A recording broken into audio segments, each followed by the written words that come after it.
여러분 개인회생 하시면 분할 변제하고 독촉도 안 되고 상감도 되고 얼마나 좋습니까? 그렇지만 개인회생도 막상 성공을 하려면 힘든 점도 분명히 있단 말이죠. 오늘은 이 냉정한 현실에 대해서 얘기를 해보려고 합니다. 첫 번째, 생활비를 줄여야 합니다. 이게 어렵습니다. 개인회생이 쉬운가? 과정에서 어려운 게 있다면 어떤 게 어려운 게 있는가? 라는 질문을 받았을 때 제가 압도적인 1위로 선택하는 게 생활비를 줄여야 됩니다. 여러분 개인회생을 하면 최저생계비라는 게 있거든요. 그것만 가지고 사셔야 돼요. 1인 가정 같은 경우는 145만원, 2인 가정은 240만원, 3인 가정은 300만원 이렇게 정해놓은 금액이 있거든요. 예를 들어서 내가 소득이 300만원인데 1인 생계비 145만원 빼면 155만원이 남잖아요. 그러면 이 남는 돈 155만원을 전부 다 법원에 납부를 해야 됩니다. 여러분은 약 145만원에 1인 생계비만 가지고 생활을 해야 되는 거죠. 이런 생활을 3년이나 해야 됩니다. 물론 예외적으로 법원에서 변제금을 더 깎아주는 경우도 있긴 하거든요. 예를 들자면 똑같은 소득이 300인데 내가 밑에 자녀가 있으니까 2인 생계비에서 240을 빼는 겁니다. 그리고 추가 생계비로서 병원비 20만원 더 빼는 거죠. 그러면 300 빼기 240 빼기 20 더 빼서 한 달에 40만원만 변제하겠다 이렇게 되는 경우도 있죠. 그런데 법원에서는 부양가족이나 추가 생계비나 기타 생계비나 이런 내용에 대해서 약간 인색하다고 보시면 됩니다. 그렇게 넉넉하게 후하게 인정해주지 않습니다.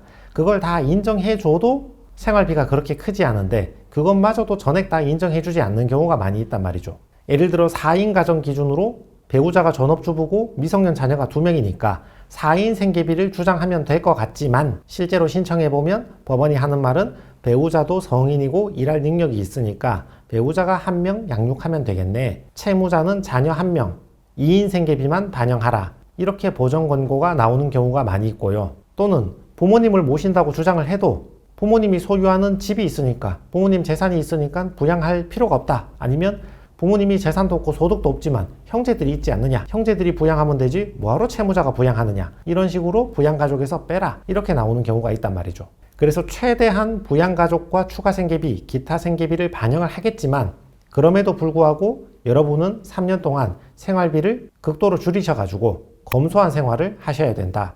이게 첫 번째 어려움입니다. 두 번째는 절차가 조금 복잡합니다. 개인회생도 재판이기 때문에 법원에서 정해놓은 일정한 절차를 거쳐야 한단 말이죠. 예를 들면 처음에 신청서를 제출하고 금지명령을 받고 보정 권고가 나오면 답변서를 제출하고 개시결정 받고 채권자 집행기일 갔다가 인가결정 받고 이런 일련의 절차를 거쳐야 됩니다.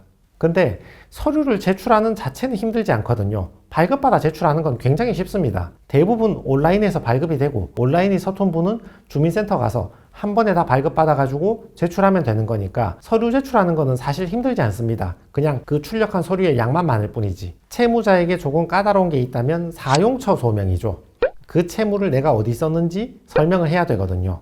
예를 들면 법원에서 신용카드 최근 1년 동안 사용한 내역 중에서 한 번 결제할 때 50만 원 이상 결제한 거 어디에 사용했는지 소명하라 이렇게 보정이 나오거든요. 이게 약간 까다로울 수 있습니다. 세 번째는 소득이 낮은 달에도 변제금을 내야 한다는 것입니다. 여러분 소득이 300이라고 가정을 해볼게요. 300 빼기 2인 생계비 240은 한 달에 변제금 60만 원 내라 이렇게 개시결정을 받았다고 가정을 했을 때 매달 300만 원 받는 사람 입장에서는 별 문제가 안 되지. 매달 60만 원 내면 되니까. 근데 어떤 달은 200 받고 어떤 달은 400 받고 이런 식으로 편차가 큰 사람이 있잖아요. 근데 소득을 평균해서 300이 나왔기 때문에 300 빼기 240은 60으로 결정받은 사람도 있겠죠.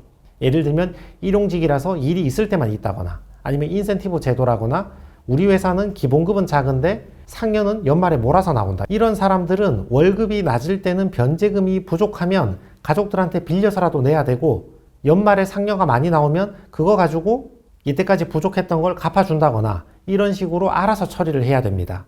왜냐하면 재판이란 건 결론을 내려야 되잖아요. 만약에 1월 달에 소득이 높으면 변제를 100을 내고 소득이 작으면 50을 내고 소득이 적당하면 70을 내고 만약에 2월 달에 소득이 이러면 이렇고 저렇고 이런 식으로 애매하게 확정되지 않은 모든 조건을 달아서 결론을 낼 수는 없잖아요.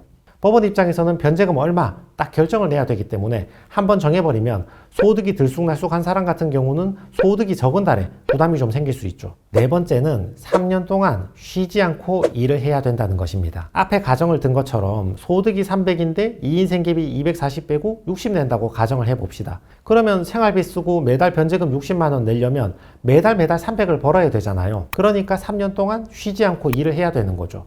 이게 채무가 없는 일반인 입장에서 들으면 약간 이상한 소리 같이 들릴 수도 있잖아요. 아니, 자기 빚도 못 갚아서 회생하는데, 아니, 그러면 일을 해야지, 그럼 놀고 있냐, 뭐 이런 식으로 얘기할 수 있는데, 개인 회생 하시는 분들 중에는 일할 만한 여건이 안 되시는 분도 많이 계시거든요. 예를 들면 본인이 아파서 일을 그만둬서 몇 달 쉬는 바람에 빚이 생겨서 개인 회생을 한다, 이런 분도 있잖아요. 간신히 회생을 하기 위해서 일을 하고 있지만 그래도 아직 건강이 안 좋다, 또는 나는 괜찮은데 가족 중에 누구 아픈 사람이 있어서 그 사람 돌본다고 내가 계속 일을 하는 게 쉽지가 않다. 그 외에도 당뇨, 합병증, 어깨나 무릎 관절이 안 좋은 사람, 어디 다쳐서 철심 박은 사람, 우울증, 조울증, 대인기피증, 각종 사유로 정상적인 사회생활이 되지 않아서 빚져서 개인회생 하시는 분들이 많이 있거든요.